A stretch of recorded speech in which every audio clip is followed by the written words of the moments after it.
Thor ne sait pas d'où vient ce nouveau Mjolnir. Personne ne le sait. Mais parce qu'il n'est maintenant plus digne de son ancien marteau, il ne sait même pas s'il devrait tenter de le soulever. Mais il doit agir vite, parce que Thor n'est pas le seul à s'y intéresser. Il y a des forces dans l'ombre prêtes à le tuer pour prendre possession de cette nouvelle arme divine. Donc, Thor devra se battre pour ce marteau, qui finira soit par être sa source de rédemption, ou la dernière étape dans la chute en cours de ce dieu excommunié. Mais heureusement, il aura l'aide d'un bon vieil ami fidèle, le puissant Beta Ray Bill. Notre histoire commence sur une note incroyablement sombre. Et si vous avez vu la vidéo sur la chaîne Le Lore, vous savez déjà qu'on retrouve le fils d'Odin. Mais ce n'est plus le Thor que vous connaissez. Il est sale, il porte un bras cybernétique en Uru, et surtout, il est seul. Et contrairement au Thor One Punch Man de la Terre 56337, dont je vous parle dans ma vidéo pour Avengers Forever, dans l'univers principal du 616, personne ne viendra entraîner Thor pour lui montrer son potentiel divin. Il devra le découvrir lui-même, et très durement. Vous voyez, lors de l'événement Original Sin en 2014, le vieux Nick Fury a chuchoté 3 petits mots à l'oreille de Thor. 3 mots qui ont eu l'effet d'une bombe nucléaire sur sa psyché instantanément. Thor est devenu indigne de soulever Mjolnir.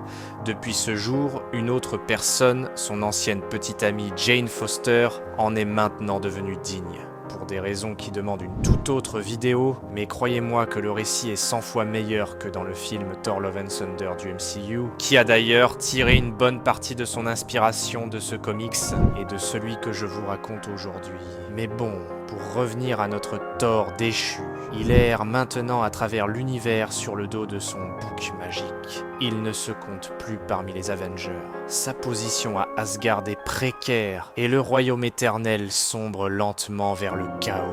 Même le tonnerre semble parfois ignorer ses appels. C'est d'une tristesse absolue. Sur sa route, il tombe sur un groupe de trolls de l'espace. Alors, par réflexe de guerrier, il dégaine son arme. Pas un marteau, non, mais Jarnbjorn, alias l'ours de fer, la hache qu'il utilisait avant même d'avoir Mjolnir. Et là, les trolls se marrent, lui disant « Regardez-le les gars, un Thor sans marteau !» Le combat s'engage et franchement, Thor galère. Il n'a plus cette puissance divine sans borne. Il se bat comme un forcené, tailladant les trolls un par un jusqu'à ce que son bouc arrive à la rescousse pour écraser quelques crânes. La caverne s'effondre, les trolls s'enfuient dans un vaisseau, et Thor, dans un geste de rage impuissante, lance sa hache et rate sa cible. Les trolls se moquent de lui en s'éloignant. Et là, Thor s'assoit dans la poussière, totalement déprimé, et lâche cette phrase qui résume tout. Dieu, je déteste les trolls, presque autant que je me déteste moi-même. Il est là, à ressasser ce moment fatidique. Ces mots de Nick Fury qu'il ne peut pas entendre de nouveau, car au fond de lui, il sait que c'était probablement la vérité. C'est à ce moment précis qu'une silhouette encapuchonnée apparaît de nulle part. Un être mystérieux qui se fait appeler l'Invisible. Un gardien étrange qui a remplacé le gardien Watu après sa mort. Il est là pour livrer un message qui va tout changer. Il révèle qu'un nouveau marteau est apparu. Thor est stupéfait. Est-ce sa chance de redevenir le dieu du tonnerre? L'Invisible lui explique que ce marteau appartenait à un autre Thor, le Thor Ultimate de la Terre 1610, qui est mort en héros au combat, glorieusement aux côtés d'Hyperion pendant les événements de Secret Wars, mais dont le marteau a survécu l'incursion des univers pour atterrir sur l'ancienne Asgard. Sans perdre une seconde, l'espoir renaît dans les yeux du guerrier. Il saute sur son bouc et file vers les coordonnées indiquées. Il arrive sur l'ancienne Asgard, mais il ne trouve rien. Tout avait disparu. Et Thor se dit que c'est impossible. Qui aurait la puissance de déplacer une telle masse céleste à travers l'espace? Et c'est là que quelqu'un d'autre apparaît. C'est Beta Ray Bill, l'un des alliés les plus fidèles de Thor. Bill lui annonce une mauvaise nouvelle. Je sais qui s'est emparé d'Asgard, et... pourquoi? Mais il prévient Thor que les coupables sont puissants et qu'il faudra probablement une armée pour récupérer les vestiges de son ancien royaume. Et voyant son ami sans son marteau, il ajoute « Avant d'aller au combat, je vois que les rumeurs sont vraies. Tu n'as plus ton marteau. Donc, je t'en supplie, mon frère. Tu dois prendre le mien. »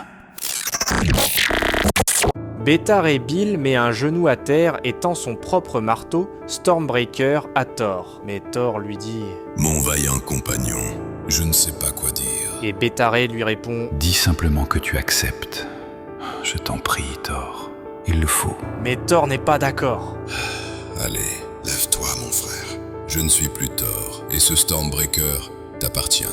Et le Thor que tu as connu n'existe plus. Il ne reste que le fils d'Odin. Thor regarde son ami et se dit intérieurement que cette amitié est encore une chose dont il ne se sent plus digne. Il refuse l'offre avec respect. Il veut son propre destin, pas celui de Bétaré. Il demande alors qui a volé la terre d'Asgard. Mais au moment où Bill va répondre, boum!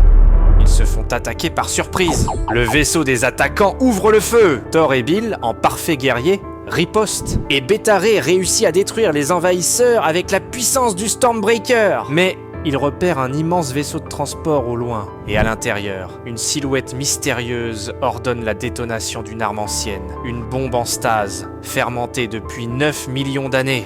Et l'explosion est d'une puissance insaisissable. Elle envoie le fils d'Odin aux portes de la mort. Mais juste avant de perdre conscience, il se dit en lui-même « Je ne dors plus depuis que je suis devenu indigne, car j'ai peur de ce que je verrai si je ferme les yeux. Et en ce moment de désespoir, je sais pour quelle raison. » Quand Thor ouvre les yeux, il ne sait pas où il est. Mais il a du mal à respirer, tandis qu'un Mjolnir lui écrase la poitrine. Non, pitié. Et lorsqu'il tente de s'en débattre, une tonne de marteaux déferle violemment sur sa tête. Et là, une silhouette s'approche du fils d'Odin et lui dit « Et Sigor n'était pas qu'un simple fou après tout. Et que se passerait-il, Sigor ?» Mais tout ça n'était qu'un cauchemar, et il se réveille brusquement pour réaliser qu'il est enchaîné, prisonnier. Et devant lui se tient l'homme responsable de tout ça, le collectionneur. Et si vous ne le reconnaissez pas du MCU, ce type, c'est un accumulateur compulsif cosmique. Et il déclare calmement que Thor lui appartient désormais. Et quand le fils d'Odin lui demande pourquoi il a capturé Asgard, le collectionneur lui dit qu'il se fiche éperdument de ce royaume déchu. Ce qu'il veut, c'est ce qui est tombé dessus. Et c'est là qu'on le voit enfin clairement. Le marteau du Thor Ultimate. Il est massif, anguleux, brutal et magnifique. Le collectionneur avoue qu'il a toujours rêvé de brandir un marteau de Thor. Il dit à Thor qu'il a tout essayé.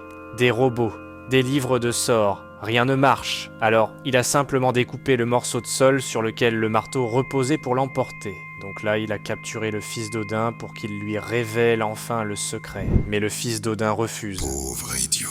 Je ne peux pas t'aider. Il faut être digne.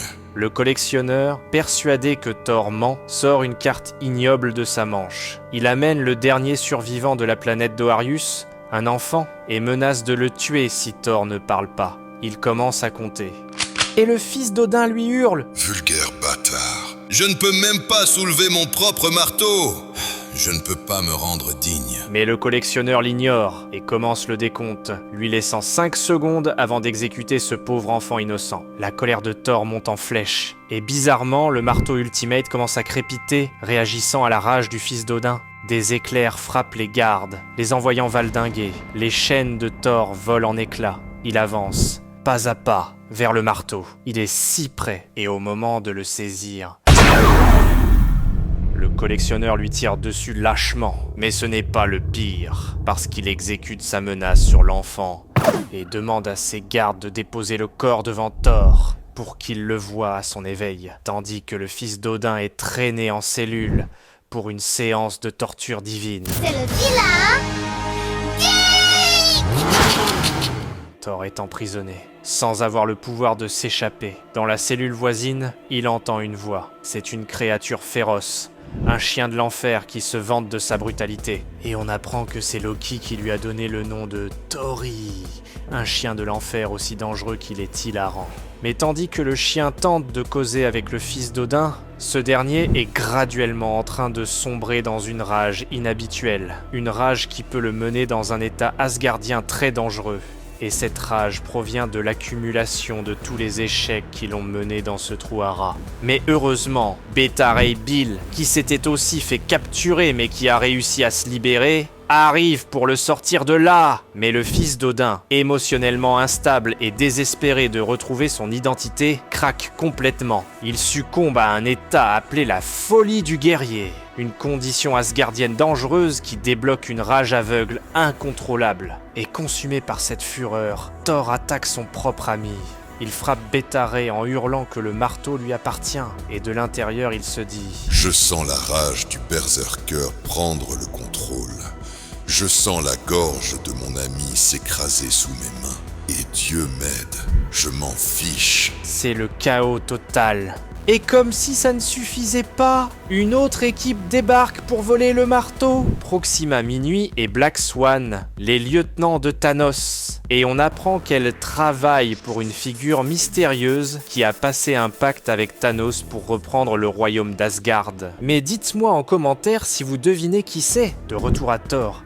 Les choses vont de mal en pire. Il repousse violemment Beta Ray et se dirige vers le Stormbreaker. Mais au moment où il va s'en emparer, Proxima et Black Swan arrivent à l'attaque. Elles veulent le marteau. Sauf que l'être mystérieux qui les accompagne réalise que ce n'est pas celui qu'ils cherchent. Et du même coup, il ne veut pas être détecté par le fils d'Odin, donc il quitte avec les bras de fer de Thanos vers le lieu où se trouve le vrai marteau convoité.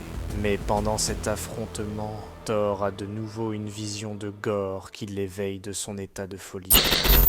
La course pour le marteau atteint son apogée. Tandis que le collectionneur analyse et admire son Mjolnir, un de ses sbires lui fait remarquer que l'éclair autour du marteau gronde de plus en plus fort au fil des jours, et que s'il n'arrive pas bientôt à contrôler le marteau, son énergie finira par complètement détruire leur vaisseau. Mais le collectionneur se dit qu'une telle issue est une transaction équitable, parce qu'avec le pouvoir du marteau, il n'aurait plus besoin de ce vaisseau pour collectionner des mondes. Et c'est là qu'arrivent Proxima et Black Swan, accompagnés de leurs mystérieux associés. Bien évidemment, ça tourne rapidement en une baston, mais elle est interrompue lorsque la silhouette encapuchonnée remarque que le marteau devient soudainement surexcité, et pensant que le collectionneur en est responsable, elle lui demande « Comment as-tu réussi à percer les secrets du Mjolnir ?» À quoi le collectionneur répond « Ce n'est pas moi, imbécile, c'est le marteau qui ressent sa présence. La silhouette répond « La présence de qui ? De qui d'autre, pauvre idiot. » Et là, on retrouve le fils d'Odin, revenu à ses sens. Thor se coupe les cheveux, et vous aurez deviné que le look court qu'on voit dans Ragnarok vient un peu de là. Il demande 1000 fois pardon à son ami pour ses agissements sous les effets de la folie du guerrier. Mais Ray ne lui tient point rancune, et c'est dans des moments comme ça dans les comics que l'on voit à quel point leur fraternité est profonde. Et là, Thor prépare son équipe, prêt à récupérer le marteau avec son bouc. Beta Ray et son nouvel allié le chien Tori. C'est l'heure du showdown final. Mais en route vers la bataille, on a droit à des flashbacks poignants. On voit Thor jeune, luttant pour soulever Mjolnir pour la première fois. Même après avoir réussi, il a toujours eu cette peur au ventre. La peur qu'un jour, il se réveillerait et ne serait plus digne. Il se dit « Aujourd'hui, je ne me bats pas pour la gloire. Je me bats pour être entier à nouveau, pour être le dieu que j'étais destiné à être. » Ils arrivent là où se trouve le marteau. L'équipe de Thanos est déjà là. Le combat éclate. Et c'est violent. Thor affronte Proxima Minuit. Beta Ray Bill prend Black Swan. Le bouc charge le collectionneur. Thor réussit à se frayer un chemin vers le marteau. Il est à la fois excité et terrifié. Il se dit qu'il va enfin brandir l'arme légendaire qu'il a définie depuis des éons. Mais le collectionneur, tenace, l'attrape avec ses chaînes. Mais rien à faire. Thor utilise sa hache pour se libérer, atterrit sur son bouc. Et ensemble, ils mettent le collectionneur KO. Plus rien ne peut l'arrêter. Il est enfin là. Il est prêt. Il se dit à lui-même « Un murmure a suffi pour me mettre à terre, pour me relever. J'ai besoin d'être plus fort que les murmures, plus fort que mes ennemis. Mais l'autre chose dont j'ai besoin, c'est d'un marteau. » C'est le moment de vérité. Beta Ray Bill hurle à Thor de le prendre. Thor saisit le manche. L'énergie crépite. Des éclairs jaunes et noirs explosent autour de lui. Les souvenirs de sa grandeur passée l'inondent. Il sent la puissance d'un univers entier couler dans ses veines. Je suis le puissant Thor, le dieu du tonnerre. Et ceci n'est pas mon marteau. Thor n'en veut pas, mais la silhouette mystérieuse qui observe se réjouit et lui dit qu'il a fait le bon choix car le marteau appartient à Thanos maintenant. Mais Thor la regarde droit dans les yeux, les pupilles chargées d'électricité statique, et répond que le marteau ne lui appartient plus, mais il appartient à Thor. Et du même coup, même sans marteau, il lève le poing et canalise sa propre foudre pour tous les balayer, les envoyant valdinguer dans l'espace. Le fils d'Odin s'est rappelé en ce jour que même sans Mjolnir, il sera toujours le dieu du tonnerre. Pendant ce temps, Tori le chien libère tous les prisonniers du collectionneur. Thor s'approche du collectionneur vaincu et le balance lui aussi dans le vide spatial. C'est terminé.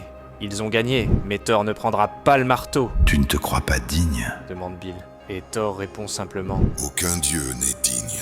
Et c'est là, mes amis, qu'on découvre enfin ce que Fury lui a dit. Le secret qu'il a brisé. Il m'a simplement chuchoté. Gore avait raison. Mais Bétar et Bill, ce frère sincère et loyal, le corrige amicalement et lui dit. Peut-être que Gore avait raison à propos des dieux, Thor.